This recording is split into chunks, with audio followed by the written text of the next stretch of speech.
Recent டைம்ஸ்ல divorce அதிகமாயிடுச்சுன்றாங்க, இது உண்மைதானா? உண்மைதான். முன்னாடி காலத்தை விட இப்போ டிவோர்ஸ் அதிகமாக நடக்குது தான். காரணம் பெண்களுக்கு பொறுமை இல்லை, ஆண்களுக்கு சகிப்புத்தன்மை இல்லை, விட்டு கொடுத்து போகிற மனப்பான்மை இல்லை. இன்னொன்று, எல்லாருமே இண்டிவிஜுவலாக இருக்காங்க. இப்போது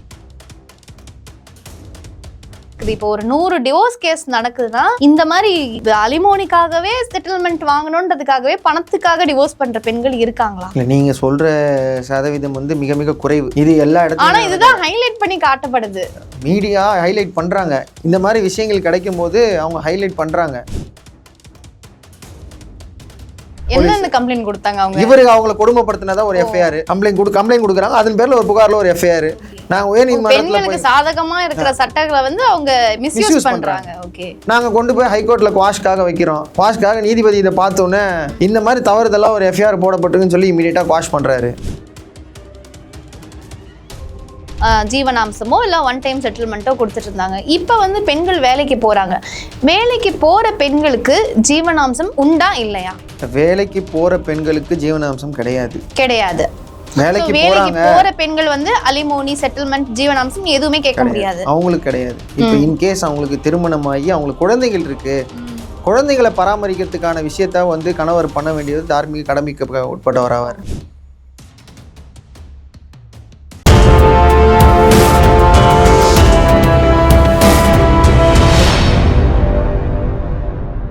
இப்போ ரீசெண்ட் டைம்ஸில் டிவோர்ஸ் நிறைய நடக்குது அப்படின்ற ஒரு பேச்சு நிறைய இருக்கு. ஸோ அதுக்கான காரணங்கள் என்ன? உண்மையிலே பெண்கள் காரணமா, ஆண்கள் காரணமா? அதை பற்றிலாம் நம்ம கூட பேசுறதுக்கு உயர்நீதிமன்ற வழக்கறிஞர் விஜய் அவர்கள் நம்ம கிட்ட வந்திருக்காங்க நம்ம நிகழ்ச்சிக்கு. வணக்கம் சார். ஸோ ரீசெண்ட் டைம்ஸ்ல டிவோர்ஸ் அதிகமாயிடுச்சுன்றாங்க, இது உண்மைதானா? முன்னாடி காலத்துல விட இப்போ டிவோர்ஸ் அதிகமா இருக்குன்றாங்க, அது எதனால நடக்குது சார்? உண்மைதான். முன்னாடி காலத்தை விட இப்போ டிவோர்ஸ் அதிகமாக நடக்குது தான். காரணம் பெண்களுக்கு பொறுமை இல்லை, ஆண்களுக்கு சகிப்புத்தன்மை இல்லை, விட்டு கொடுத்து போகிற மனப்பான்மை இல்லை. இன்னொன்று, எல்லாருமே இண்டிவிஜுவலாக இருக்காங்க. இப்போது அந்த இண்டிவிஜுவாலிட்டி எல்லாருக்குள்ளேயும் வந்துருச்சு. பெண்களுக்கு எல்லா இடத்துக்கும் போகிறாங்க, அவங்களுக்கு எக்ஸ்போஷர் இருக்குது, எல்லாமே இருக்குது. அப்படி இருக்கும்போது திருமண வாழ்க்கைக்குள்ளே வரும்போது அந்த ரெண்டு பேரும் ஒரு இடத்துல சேர்ந்து இருக்கும்போது அவங்களுக்கு பரஸ்பரமாக ஒத்து போகிறதுக்கான இது உடனே வரமாட்டேங்குது. ஒருத்தர் சொல்கிறத இன்னொருத்தர் கேட்கறது அப்படின்றத விஷயம் வரமாட்டேங்குது. அதனால கருத்து வேறுபாடுகள் அதிகமாக இருக்குது. ஒருத்தருக்குள்ள ஒருத்தர் கருத்து வேறுபாடு வருது. இந்த கருத்து வேறுபாடுகள் எங்கே தலை தூக்குதோ அங்கே மூணாவது நபரோட தலையீடு அப்படின்றது வருது. மூணாவது நபர்னு நான் சொல்கிறது, ஒரு கணவன் மனைவிக்குள்ள தன் தாயாரோ பெண் வீட்டினோட அப்பா அம்மாவோ பையன் வீட்டு அப்பா அம்மாவோ யார் வந்தாலும் அது மூணாவது நபரோட தலையீடாக தான் இதை பார்க்கப்படுது. ஸோ இவங்களோட தலையீடு அப்படின்றது இதில் ஒரு முக்கியமான பங்கு வகிக்குது. இன்னைக்கு காலகட்டத்தில் ஒரு முக்கிய பங்கு வகிக்குது. ஏன்னா முன்னாடி விட்டு கொடுத்து போங்க, சண்டை போடாதீங்க, எதுவாக இருந்தாலும் சார்ட் அவுட் பண்ணி நல்ல மாதிரி சேர்ந்து வாழுங்கன்னு சொல்கிற காலகட்டம் போய் இன்னைக்கு எதனா ஒரு தவறுகள் நடந்தா என் பையன் உன் கூட வாழ மாட்டான் பார்த்துடலான்னு பையன் வீட்டார் சொல்கிறதும், என் பொண்ணு உன் பையன் கூட வாழ மாட்டாங்கன்ட்டு பொண்ணு வீட்டில் சொல்கிறதும், இது ஒரு காமனான விஷயம் ஆகிப்போச்சு. இது ஈகோ கிளாஷ் மாதிரி ஆயிடுச்சு. இது இருவரோட வாழ்க்கை சம்பந்தப்பட்ட விஷயம். ரெண்டு பேரும் அது நல்லா இருக்கணும் அப்படின்றது போய் இப்போ இந்த மாதிரி விஷயங்கள் நடக்க ஆரம்பிச்சிருச்சு. இதை தான் தவறுன்னு சொல்கிறோம் நாங்கள். ஸோ ஆனால் இப்போ ரீசெண்ட் டைம்ஸில் பார்த்தீங்கன்னா சோஷியல் மீடியாவில் நிறைய போஸ்ட், கமெண்ட், மீம்ஸ்லாம் நான் பார்க்குறது என்னன்னா, பொண்ணோட அம்மா தான் டிவோர்ஸுக்கான காரணமாக இருக்குன்றாங்க. இது எந்த அளவுக்கு உண்மை? எத்தனை சதவீதம் உண்மை? இல்லை, அப்படி பொதுவாக மீம்ஸ்க்காக நம்ம பார்த்தோம்னா அப்படிலாம் சொல்ல முடியாது. பொதுவாக அப்படி சொல்ல முடியாது. ஓகே, பெண்களோட அம்மா தான் காரணம்னு எந்த இடத்துலையும் சொல்கிறது அபத்தமான ஒரு செயல். இது சூழ்நிலை தான் இதை தீர்மானிக்கும். எங்கேயாவது ஒரு இடத்துல பெண் வீட்டார் பிரச்சனைக்கு ஒரு விஷயத்த சந்திப்பாங்க. அதனால் அந்த பிரச்சனையை சம்மந்தப்பட்டு பெண்ணோட வாழ்க்கை இப்படி ஆச்சேன்னு அவங்க பேசுறதுக்காகவும் எமோஷனலாக அவங்க பேசுறதுன்றது எப்பயுமே நடக்கிற விஷயம்தான். சில இடத்துல ஆண்கள் வீட்டிலேருந்தும் பாதிக்கப்பட்டிருப்பாங்க பெண் வீட்டார் தரப்புலேருந்து. ஸோ இது இரு தரப்புலையும் இருக்கும். அதனால் பெண் வீட்டார் மட்டும்தான் இதில் இது பண்ணுறாங்க.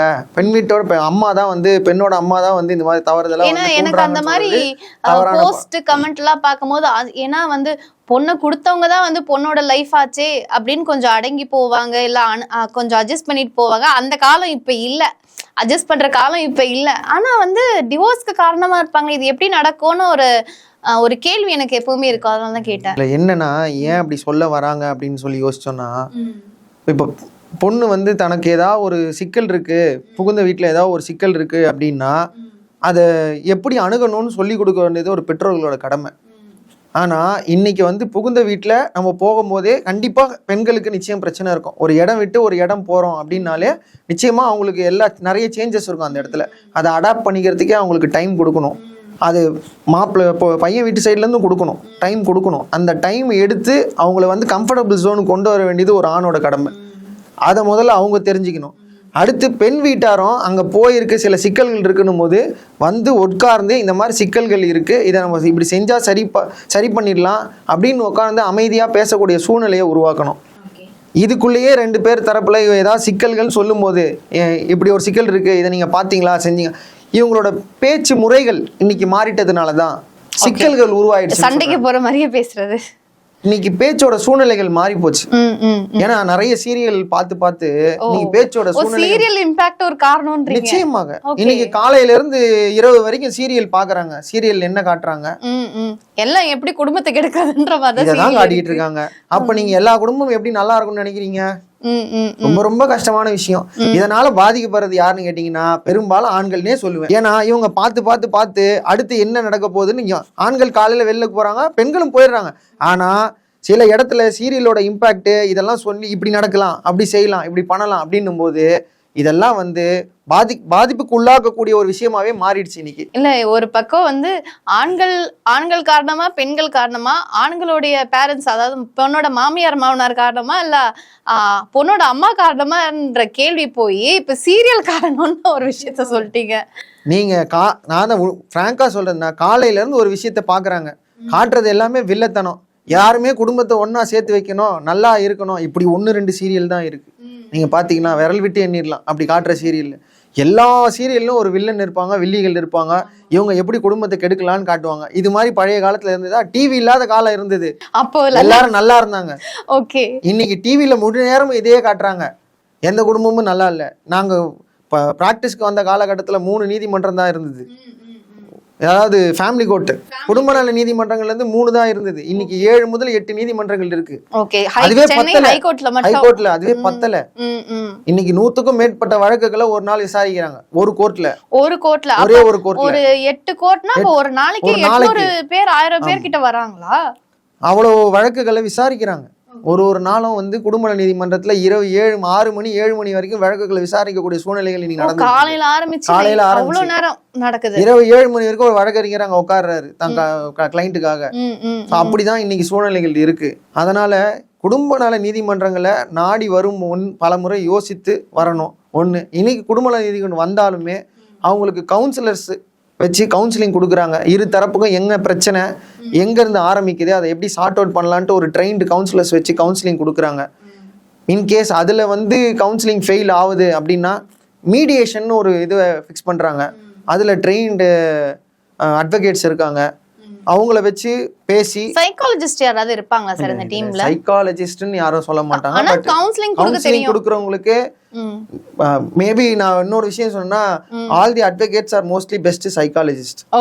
ஓகே, அவங்களுக்கு தெரியும் ஒரு கிளையண்டோட இது என்னன்னு மனநிலை நிறைய கேஸ் ஹேண்டில் பண்றது, மனிதர்களை புரிஞ்சுக்கொள்ற கண்டிப்பாக தன்மை இருக்கும். ஓகே, அதனால வந்து அட்வொகேட்ஸோட ஒரு பெஸ்ட் சைக்காலஜிஸ்ட் நான் பார்க்க முடியாது. நிச்சயமா நல்லா கவுன்சிலிங் கொடுப்பாங்க, மீடியேஷன் பண்ணுவாங்க. எவ்வளோ வழக்குகள் அந்த மாதிரி தீர்த்து வச்சிருக்காங்க, நல்ல முறையில் தீர்த்து வச்சிருக்காங்க. இருவரும் சண்டை போட்டு காலத்தை வீணடிக்க வேண்டாம், நல்ல முறையில் இது பண்ணிட்டு நீங்கள் உங்களோட தனிப்பட்ட வாழ்க்கைகளை நல்ல முறையில் நடத்துங்கன்னு சொல்லி எவ்வளோ வழக்குகள் அப்படி தீர்ந்து இன்னைக்கு வந்து நல்லாவும் இருக்காங்க அப்படின்றது ஸ்டார்ட்ஸ். அதனால வந்து நிச்சயமா வந்து நீதிமன்றத்துக்கு வரக்கூடிய டிவோர்ஸ் கேஸ் எல்லாமே டிவோர்ஸ் ஆறது கிடையாது, சேர்ந்து போறவங்களும் இருக்காங்களா? இன்னைக்கு நீதிமன்றத்துக்கு வர்றது சேர்ந்து போற ரேஷியோன்றது ரொம்ப ரொம்ப கம்மி. ஏன்னா அவங்க வரும்போதே ஒரு முடிவோட தான் வராங்க. முன்னாடி வந்து அந்த ரேஷியோ இருந்தது, நம்ம உள்ள வந்தாலும் சேர்ந்து போறதோட ரேஷியோ அதிகமா இருந்தது. இன்னைக்கு அந்த ரேஷியோ ரொம்ப மிக மிக குறைஞ்சிருச்சு. இன்னைக்கு விரல் விட்டு எண்ணக்கூடிய வழக்குகள் தான் சேர்ந்து போகுது. இன்னைக்கு அந்த ரேஷியோன்றது ரொம்ப ரொம்ப கம்மி. அப்புறம் இன்னொரு குற்றச்சாட்டு பெண்கள் மேல என்ன நடக்குதுன்னா, அலிமோனி, அதாவது செட்டில்மெண்ட்டுக்காகவே கல்யாணம் பண்றாங்க, டிவோர்ஸ் பண்றாங்க அப்படின்ற மாதிரி ஒரு குற்றச்சாட்டு இருக்கு. ரீசன்ட் டைம்ல வேற ஒரு வெளியூர்ல வந்து ஒரு பெண் 7 தடவை கல்யாணம் பண்ணி அலிமோனி வாங்கியிருக்காங்க, செட்டில்மெண்ட் வாங்கியிருக்காங்கன்ற மாதிரி ஒரு நியூஸ் பார்த்தேன்.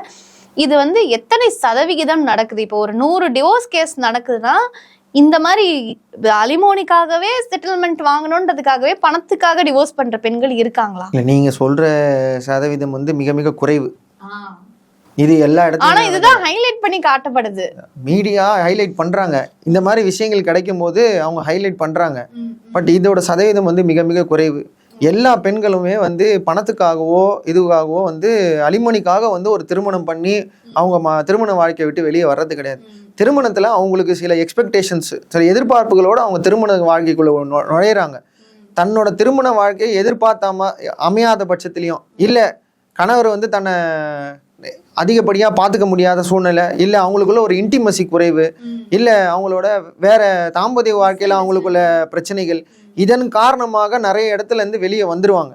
ஸோ இன்கேஸ் அவங்களுக்கு அவங்களோட பார்த்துக்கிறதுக்காக ஒரு அலிமோனி அவங்களுக்கு தேவைப்பட்டதுன்னா அதை வந்து அவங்க கேட்டு பெறறதுக்கான உரிமை அவங்களுக்கு டொமஸ்டிக் வயலன்ஸ், டவுரி ஹராஸ்மென்ட்லாம் இந்த மாதிரிலாம் இருக்கு. அப்படி இருக்கும்போது அவங்களுக்கு உண்டான விஷயத்த அவங்க கேட்டு பெறறதுக்கான மனைவின்ற தார்மீக உரிமையில அவங்க கேட்டு பெறறதுக்கான இது அவங்களுக்கு இருக்கு. அப்படி இருக்கும்போது எல்லாருமே வந்து இதுக்காக தான் வந்து திருமணம் பண்றாங்க. இதுக்காக சோஷியல் மீடியால ப்ரொஜெக்ட் பண்றாங்க. சோஷியல் மீடியால பொறுத்த வரைக்கும் நீங்க சும்மா சாதாரணமா நடந்து போறதையும் போடுவாங்க, இல்ல வேற ஏதாவது தவறு நடந்தாலும் போடுவாங்க. நிறைய நல்லது இருக்கு, நிறைய கெட்டது இருக்கு. நிறைய கெட்டதை இப்ப ஹைலைட் பண்ண ஆரம்பிச்சிட்டாங்க, நல்லதை ஹைலைட் பண்றது கம்மி ஆயிடுச்சு. ஸோ அதனால வந்து சோஷியல் மீடியா இது வந்து ஒரு பெரிய இம்பாக்டா இருக்குன்னு நான் சொல்ல மாட்டேன். 100ல ஒரு கேஸ் இந்த மாதிரி நடக்கும்னு சொல்லலாம். 100ல 1 2 நடந்தாலே பெரிய விஷயம். ஆனா சில இடங்கள்ல நடக்குது. நான் ஏற்கனவே சொன்ன மாதிரி தான், 10 நல்லது இருக்கும்போது 2 கெட்டது இருக்குது. ஸோ அதுல இந்த மாதிரி நபர்கள் இருக்கிறார்கள், இந்த மாதிரி பணத்திற்காக செயல்படக்கூடிய நபர்கள் இருக்கிறார்கள். அப்படி செயல்பட்டு ஏமாற்றக்கூடிய நபர்களும் இருக்காங்க. நான் வேற ஒரு வழக்கில் பார்த்தீங்கன்னா ஒரு கிட்டத்தட்ட பல நபர்களோட தொடர்பில் இருக்க ஒரு பெண்ணு, அவங்க வந்து கணவர் வந்து இதை கண்டுபிடிச்சி கண்ணீர் விடுறாரு. அந்த அம்மா போய் ஒரு கம்ப்ளைண்ட் கொடுக்குறாங்க. அந்த கம்ப்ளைண்ட் பேர்ல ஒரு எஃப்ஐஆர் போடுறாங்க. கம்ப்ளைண்ட் கொடுத்தாங்க அவங்க, இவருக்கு அவங்களை கொடுமைப்படுத்தினதா ஒரு எஃப்ஐஆர் கம்ப்ளைண்ட் கொடுக்குறாங்க. அதன் பேர்ல ஒரு புகார்ல ஒரு எஃப்ஐஆர். நாங்க உயர்நீதிமன்றத்துல சாதகமா இருக்கிற சட்டங்களை வந்து அவங்க மிஸ்யூஸ் பண்றாங்க. ஓகே, நாங்க கொண்டு போய் ஹைகோர்ட்ல குவாஷ்காக வைக்கிறோம். குவாஷ்காக நீதிபதி இதை பார்த்தோன்னே இந்த மாதிரி தவறுதெல்லாம் ஒரு எஃப்ஐஆர் போடப்பட்டிருக்குன்னு சொல்லி இமீடியட்டா குவாஷ் பண்றாரு. ஸோ இது மாதிரி தனங்களுக்கு சாதகமா பயன்படுத்திக்கக்கூடியவங்களும் இருக்காங்க. ஸோ பல நல்லவங்களுக்கு முன்னாடி இருக்காங்க. எல்லாரையுமே வந்து கெட்டவங்களா மாதிரி சித்தரிக்கிறதுன்றது வந்து ஒரு தவறான விஷயம். எல்லா ஆண்களும் கெட்டவங்க, எல்லா பெண்களும் கெட்டவங்க, இந்த மாதிரி ஒரு பொதுவான இது சொல்லக்கூடாது, நிச்சயமா சொல்லக்கூடாது. அண்ட் இப்ப அலிமோனில இன்னொரு சந்தேகம் என்னன்னா, அந்த காலத்துல வந்து பெண்கள் யாருமே வேலைக்கு போல, அவங்களுக்கு வந்து வாழ்க்கை நடத்துறதுக்காக மாசம் ஜீவனாம்சமோ இல்ல ஒன் டைம் செட்டில்மெண்ட்டோ கொடுத்துட்டு இருந்தாங்க. இப்ப வந்து பெண்கள் வேலைக்கு போறாங்க. வேலைக்கு போற பெண்களுக்கு ஜீவனாம்சம் உண்டா இல்லையா? வேலைக்கு போற பெண்களுக்கு ஜீவனாம்சம் கிடையாது. வேலைக்கு போற பெண்கள் வந்து அலிமோனி, செட்டில்மெண்ட், ஜீவனாம்சம் எதுவுமே கேட்க முடியாது, அவங்களுக்கு கிடையாது. இப்ப இன்கேஸ் அவங்களுக்கு திருமணமாகி அவங்களுக்கு குழந்தைகள் இருக்கு, குழந்தைகளை பராமரிக்கிறதுக்கான விஷயத்த வந்து கணவர் பண்ண வேண்டியது தார்மீக கடமைக்கு உட்பட்டவராவார். அப்படி இருக்கும்போது குழந்தைய தாயார் கூட இருக்கும்போது அந்த குழந்தைகளுக்கான இது அலிமனி கொடுக்க வேண்டியது, அதாவது மெயின்டெனன்ஸ், அதுக்கப்புறம் அலிமனியில மெயின்டெனன்ஸ் கொடுக்க வேண்டியதுன்றது ஒரு கணவரோட கடமை அது. ஸோ அப்படி இருக்கும்போது இந்த அலிமனி பார்ட்டுன்றது ஒரு சில நேரத்தில் டிவோர்ஸ் 2 பேருமே ரொம்ப வருஷ காலமாக ஃபைட் பண்ணுறாங்க, டிவோர்ஸ்க்காக ஃபைட் பண்ணுறாங்கன்னு. அப்படி இருக்கும்போது நாங்கள் கல்யாணத்துக்காக இவ்வளோ செலவு பண்ணோம், எங்கள் பொண்ணு வாழ்க்கை இப்படி ஆகிப்போச்சு, அட்லீஸ்ட் அந்த இது வந்தால் கூட நகைகள்லாம் அவங்க வீட்டில் இருக்குது, எங்களுக்கு அதெல்லாம் வந்தா கூட நாங்க இதை முடிச்சிட்டு போக தயாரா இருக்கோம். இப்போ வந்து வேலைக்கு போற பெண்ணுக்கு வந்து செட்டில்மெண்ட் ஜீவனாம்சம் கிடையாதுன்னு சொல்றீங்க. இப்போ ஒரு உதாரணத்துக்கு நிறைய ஊர்கள்ல வந்து ஒரு சில ஊர்கள்ல ஒவ்வொரு கம்யூனிட்டி பேஸ்டா தான் இருக்கு. ஒரு சில ஊர்கள்ல வந்து பையன் வீட்டுல கல்யாணம் பண்றாங்க, ஒரு சில ஊர்கள்ல வந்து பொண்ணு வீட்டுல கல்யாணம் பண்றாங்க. பொண்ணு வீட்டுல ஒரு 10 லட்ச ரூபாய் கொடுத்து செலவு பண்ணி கல்யாணம் பண்றாங்க. பையன் வீட்டு சைடில் தான் தப்பு இருக்குது, ஏதோ டொமஸ்டிக் வயலன்ஸோ இல்லை அவன் குடிச்சிட்டு வந்து பிரச்சனை பண்ணுறான், ஏதோ ஒரு பிரச்சனைனால டிவோர்ஸ் பண்ணுறாங்க. அந்த பொண்ணு வேலைக்கு போகுதுன்ற பட்சத்துல நீ வேலைக்கு போற, அதனால உனக்கு செட்டில்மெண்ட் கிடையாதுன்னு சொல்றதுல என்ன நியாயம் இருக்கு? அப்ப அந்த பொண்ணுக்கு கல்யாண செலவு அதாவது எந்த இதுலயுமே வந்து கல்யாண செலவுன்றது நீங்க தங்களோட ஒவ்வொருத்தரும் தங்களோட ஆடம்பரத்தை காட்டுறதுக்காக செய்யக்கூடிய ஒரு செலவு. அதனால வந்து அதை வந்து நீங்க வந்து கோர்ட்ல வந்து கிளைம் பண்ண முடியாது. நான் கல்யாணத்துக்காக இவ்வளவு செலவு பண்ணேன், அதனால அந்த கல்யாண செலவு வாங்கி கொடுங்க நீங்க கோர்ட்ல கிளைம் பண்ண முடியாது. இல்ல வாழ போறோம் நம்பி லைஃப் லாங் இருக்க போறோம் நம்பிதான் பண்றாங்க. பையன் மேல தப்பு இருக்கு, ஆனா போனது பொண்ணோட லைஃப். இப்ப இந்த சோஷியல் மீடியா ஒரு பக்கம் இருந்தாலும் இந்த சொசைட்டில வந்து டிவோர்ஸ் ஆன பெண்கள் ஃபேஸ் பண்ற கூடிய பிரச்சனைகள்னு ஒரு பக்கம் நிறைய இருக்கு. அப்படிலாம் இருக்கும் போது அந்த பெண்ணுக்கு என்னதான் அங்க நியாயம் கிடைக்கும்? இந்த இடத்த வேலைக்கு போறான்ற ஒரே ஒரு காரணத்துக்காக அவங்களுக்கு செட்டில்மெண்ட்டும் கிடையாது, கல்யாண செலவு திருப்பி கொடுக்க முடியாதுன்னு சொல்றதுல எப்படி நியாயமாகும்? தான் சொல்றோம் வரோம். அவங்க வேலைக்கு போனா தன்னை பார்த்துக்கக்கூடிய கெப்பாசிட்டி அவங்களுக்கு இருக்குன்னும் போது அவங்களுக்கு செட்டில்மெண்ட் ஒரு ஜீவனாம்சம் கொடுக்க வேண்டிய அவசியத்துக்கு கணவர் தள்ளப்படலை. ஆனா அவங்க வேலைக்கு போகாத பட்சத்துல கணவர் தான் அவங்கள பாதுகாத்து ஆகணும். அவங்களுக்கு உண்டான ஜீவனாம்சம் கொடுக்க வேண்டிய கணவரோட. பெண்கள் எல்லாமே நல்லா படிச்சுட்டு வேலைக்கு போகக்கூடிய பெண்களா தான் இருக்காங்க பெரும்பாலும். அப்படி இருக்கும்போது அவங்க ஆல்ரெடி அவங்களுக்கு லைஃப் தொலைஞ்சு போச்சு. ஒரு சின்ன ஒரு ஆக்சிடென்ட் நடந்தாலே ஒரு காம்பன்சேஷன் ஒன்று கொடுக்குறாங்க. தெரியாம தெரிஞ்சே அவன் குடிகாரன், அவங்க வீட்டில் வந்து மாமியார் கொடுமை நடக்குது, அந்த வீட்டில் வந்து டொமஸ்டிக் வயலன்ஸ் நடக்குதுன்னு தெரிஞ்சு யாரும் பொண்ணு கொடுக்க போறது கிடையாது. இப்படி போய் ஆக்சிடென்டலா ஒரு விஷயத்துல போய் மாட்டி லைஃபை தொலைக்கிற ஒரு பெண்ணுக்கு என்னதான் நீதி கிடைக்கிறாங்க? அதான் சொல்ல வரேன். அப்படி இருக்குங்க. அவங்களுக்கு என்னன்னா அவங்களுக்கு ஒன் டைம் செட்டில்மெண்ட் அப்படின்ற ஒரு கான்செப்ட் இருக்கும். அந்த மாதிரி அவங்க கணவர் வீட்டாருன்றது ஒன் டைம் செட்டில்மெண்ட் மாதிரி அவங்களுக்கு காம்பன்சேஷன் மாதிரி வாங்குறது தான் அவங்களுக்கு. இப்போ டிவிசி நீங்கள் ஃபைல் பண்ணுறீங்க அப்படின்னா டிவிசிலேயே வந்து டொமஸ்டிக் வயலன்ஸ் அந்த கேஸை நீங்கள் ஃபைல் பண்ணுறீங்க அப்படின்னாலே உடனே என்ன ஆகும்னா அதுலேயே ஒரு கிளாஸ் போடுவாங்க. இவங்க இந்த மாதிரி மன உளைச்சலுக்கு ஆளாக்கப்பட்டிருக்காங்க, அவங்களுக்கு இந்த காம்பன்சேஷன் இந்த நீதிமன்றம் வந்து கொடுக்கணும் அப்படின்னு நம்ம சொல்லும்போது விசாரணைக்கு உட்படுத்தப்பட்டு விசாரணையில் அவர் தவறு செஞ்சிருக்காரு, குற்றவாளி தான் ப்ரூவ் ஆச்சுன்னா அவங்களுக்கு காம்பன்சேஷன் கொடுக்கறதுக்கு நீதிமன்றம் உத்தரவு போடும். ஓகே ஓகே சார், இது அவங்களுக்கு உண்டான தீர்வு. ஓகே புரிஞ்சுது, இப்போ புரிஞ்சுது. ஓகே சார், இந்த டிவோர்ஸ் பற்றி அதுக்கான அலிமோனி காம்பன்சேஷன் பற்றிலாம் வந்து எங்களுக்கு புரிகிற மாதிரி விரிவாக சொன்னீங்க. ரொம்ப நன்றி. நன்றி.